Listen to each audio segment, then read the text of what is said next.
ಬಂಗಾಳ, ಅಸ್ಸಾಂ, ತಮಿಳುನಾಡು, ಕೇರಳ ಮತ್ತು ಪುದುಚೇರಿ ವಿಧಾನಸಭಾ ಚುನಾವಣೆಯ ಮತ ಎಣಿಕೆ ಮುಗಿಯುತ್ತಿದ್ದಂತೆ ಟ್ರೆಂಡಿಂಗ್ ಶಾಕಿಂಗ್ ಫಲಿತಾಂಶ ಹೊರಬಿದ್ದಿದೆ. ಚುನಾವಣಾ ಆಯೋಗದ ವಿವಾದಾತ್ಮಕ ವಿಶೇಷ ತೀವ್ರ ಪರಿಷ್ಕರಣೆ ನೆರಳಿನಲ್ಲಿ ವಿಧಾನಸಭಾ ಚುನಾವಣೆ ನಡೆದ ಪಶ್ಚಿಮ ಬಂಗಾಳದಲ್ಲಿ ಬಿಜೆಪಿ ಸುಮಾರು 200 ಸ್ಥಾನಗಳೊಂದಿಗೆ ಐತಿಹಾಸಿಕ ಗೆಲುವು ಸಾಧಿಸಿದೆ.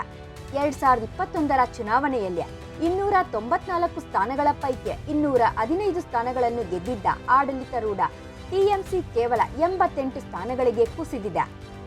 ತಮಿಳುನಾಡಿನಲ್ಲಿ ನಟ ರಾಜಕಾರಣಿ ವಿಜಯ್ ಅವರ ತಮಿಳಗ ವೆಟ್ರಿ ಕಳಗಂ 100ಕ್ಕೂ ಹೆಚ್ಚು ಸ್ಥಾನಗಳನ್ನು ಗಳಿಸುವ ಮೂಲಕ ಆಘಾತಕಾರಿ ಫಲಿತಾಂಶವನ್ನು ನೀಡಿದೆ. ತಮಿಳುನಾಡಿನಲ್ಲಿ ಯಾವಾಗಲೂ ಡಿಎಂಕೆ ಹಾಗೂ ಎಐಡಿಎಂಕೆಯೊಂದಿಗೆ ಪೈಪೋಟಿ ಇರುತ್ತಿತ್ತು. ಡಿಎಂಕೆ ನಾಯಕ ಮುಖ್ಯಮಂತ್ರಿ ಎಂಕೆ ಸ್ಟಾಲಿನ್ ಅವರ ಭದ್ರಕೋಟೆ ಕೊಲ್ಲತ್ತೂರಿನಲ್ಲಿ ಸೋತಿದ್ದಾರೆ.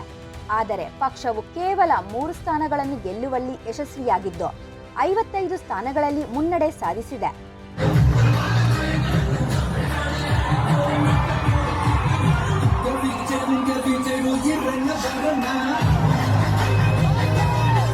ಪೆರಂಬೂರು ಮತ್ತು ತಿರುಚಿ ಪೂರ್ವ 2 ಕ್ಷೇತ್ರದಲ್ಲೇ ವಿಜಯ್ ಮುಂದಿದ್ದರೆ ಎಐಡಿಎಂಕೆ ಮುಖ್ಯಸ್ಥ ಎಡಪ್ಪಾಡಿ ಕೆ ಪಳನಿಸ್ವಾಮಿ ಎಡಪ್ಪಾಡಿಯಲ್ಲಿ ಮುನ್ನಡೆ ಕಾಯ್ದುಕೊಂಡಿದ್ದಾರೆ. ಅಸ್ಸಾಂನಲ್ಲಿ ಆಡಳಿತಾರೂಢ ಬಿಜೆಪಿ ನೇತೃತ್ವದ ಎನ್ಡಿಎ 6 ಸ್ಥಾನಗಳನ್ನು ಗೆದ್ದು 94 ಸ್ಥಾನಗಳಲ್ಲಿ ಮುನ್ನಡೆ ಸಾಧಿಸುವ ಮೂಲಕ ಅಧಿಕಾರವನ್ನು ಉಳಿಸಿಕೊಂಡಿದೆ. ಬಿಜೆಪಿ 5 ಸ್ಥಾನಗಳಲ್ಲಿ ಗೆದ್ದಿದ್ದು 76 ಸ್ಥಾನಗಳಲ್ಲಿ ಮುನ್ನಡೆ ಕಾಯ್ದುಕೊಂಡಿದೆ. ಆದರೆ ಅದರ ಮಿತ್ರ ಪಕ್ಷಗಳಾದ ಅಸ್ಸಾಂ ಗಣ ಪರಿಷತ್ ಮತ್ತು ಬೋಡೋಲ್ಯಾಂಡ್ ಪೀಪಲ್ಸ್ ಫ್ರಂಟ್ 18 ಸ್ಥಾನಗಳಲ್ಲಿ ಮುನ್ನಡೆ ಸಾಧಿಸಿವೆ. ಕಾಂಗ್ರೆಸ್ 20 ಸ್ಥಾನಗಳಲ್ಲಿ ಮತ್ತು ಅದರ ಮಿತ್ರ ಪಕ್ಷ ರೈಜೋರ್ ದಳ 1ರಲ್ಲಿ ಮುನ್ನಡೆ ಸಾಧಿಸಿದ್ದರೆ ಎಐಯುಡಿಎಫ್ 2 ಸ್ಥಾನಗಳಲ್ಲಿ ಮುಂದಿದೆ. ಕೇರಳದಲ್ಲಿ ಸತತ 2 ವರ್ಷಗಳ ಕಾಲ ಅಧಿಕಾರದಿಂದ ಹೊರಗುಳಿದಿದ್ದ ಯುಡಿಎಫ್ ಮತ್ತೆ ಕಂಬ್ಯಾಕ್ ಮಾಡಿದೆ.